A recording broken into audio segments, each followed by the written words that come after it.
Kanu, a brother to the supreme leader of the indigenous people of Biafra, IPOB, Mazi Nnamdi Kanu, said the arrest and extradition of his brother is a repetition of what President Muhammadu Buhari did to Umaru Dikko in 1984.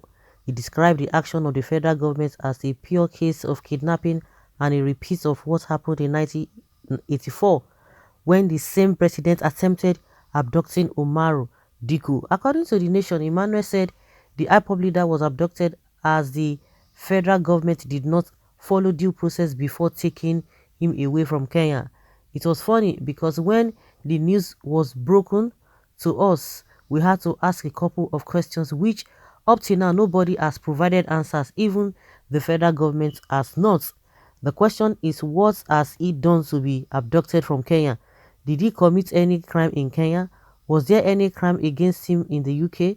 Is there, if there were, there are processes to be met before taking somebody away from a particular country which were obviously not followed.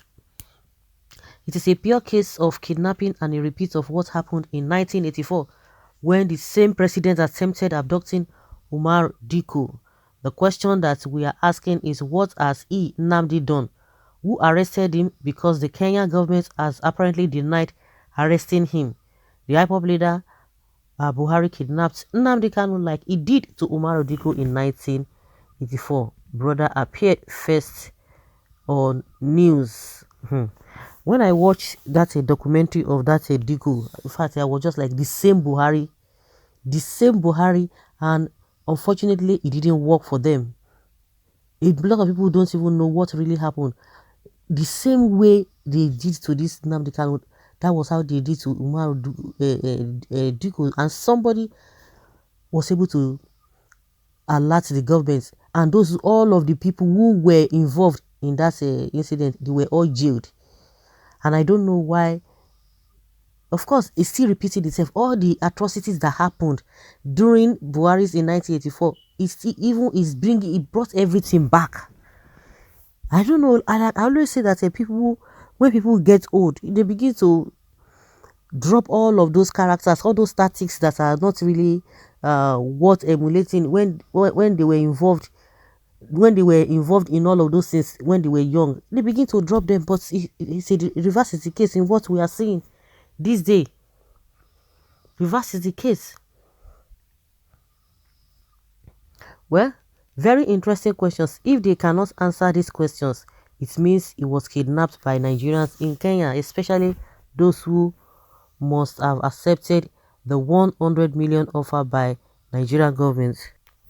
What a blackout country are we in this part of the world? A blackout both is sensibility and otherwise. The truth of the matter is, if Nigeria kick Kanu, then the wind will turn to judge all. Okay? Well, what is really happening is that what offense he committed to you people try kill, but God save him. Actually, they have to release him and rearrest him legally. When you get to know the documentary, just check the documentary of this Umaru Dikko. You'll just be surprised that really. So Buhari was involved in all this kind of a thing, and up till now he has never changed. He has never changed. Those who knew him and studied him, they came out in 2015 to say lie, nothing. But some people just believe that maybe he must have changed. You know, those period between that year 1984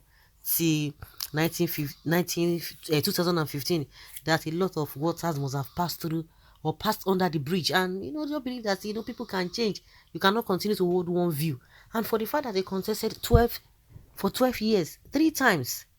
And he cried in that process. He cried. A lot of people fell for that, not knowing that a leopard never changes a color or its cloth, and he came to give Nigeria in a full dose. Oh, some people said, oh, during that time he was really a disciplined person. You know, this why war against indiscipline, this and that. Those are the things that some people just be holding on to.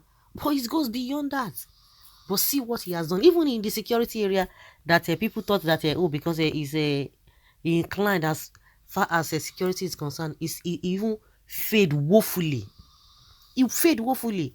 Instead of him to tackle the problem of insecurity he met with the Boko Haram, he came to compound and brought a lot of insecurity, a lot of groups coming, all those ones that are just walking freely, doing all manner of things. And you can imagine what is happening now. They have given orders to all the media houses not to report any activities of these bandits, Boko Haram, and what have you. Who does that?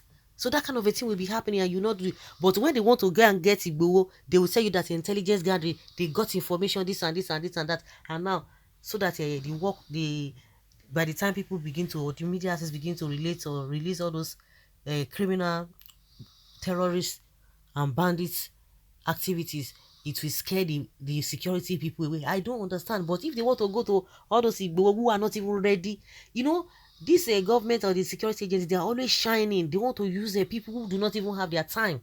And that is why you see that even IPOB, they have said it over and over again, times without number, that they are not after security people. They are not after security agencies, that they are after Fulani Esme, but they don't want to listen.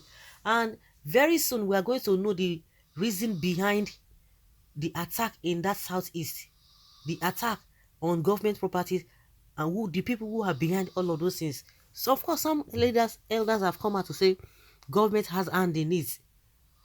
And the people who do not even have their time, those are the people that you see the security agencies, they always like to shine. Use them to shine.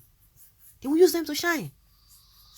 But the real people, the real culprits, the real thieves, the real people who are making life uncomfortable for the Nigerians, they won't go after them. They won't go after them. And a lot of people have said, Kanu and Igbo are not the problems of Nigeria. The problems of Nigeria are with them in the north, but they are looking the other way. But they want to divert people's attention. I think that's just what they are doing. Divert people's attention and leave substance and begin to chase shadows. Very unfortunate.